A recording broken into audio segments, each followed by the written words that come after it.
ঢাকা বিশ্ববিদ্যালয়ে জীবনের বিনিময়ে ভাত পাওয়া যায়।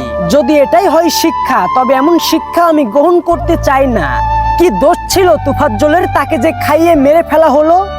উনি চোর ছিলেন না, বরগুনা জেলার পাথরঘাটার সন্তান।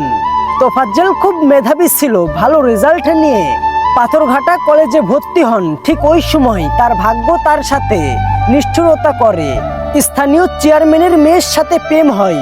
তার কপালে সয় নাই, ওই মেয়েকে অন্য জায়গায় বিয়ে দেওয়া হয়েছিল। 1 মাসের মাথায় তার বাবা মাও মারা যান। এই অবস্থায় আপনি বা আমিও থাকলে পাগল হয়ে যেতাম। তার একমাত্র বড় ভাই ছিলেন পুলিশ এসআই, তিনি ছিলেন একমাত্র ভরসা। সেও 23 সালে মারা যান। শুধু পড়ে থাকে পুরো কপাল পাগলটা।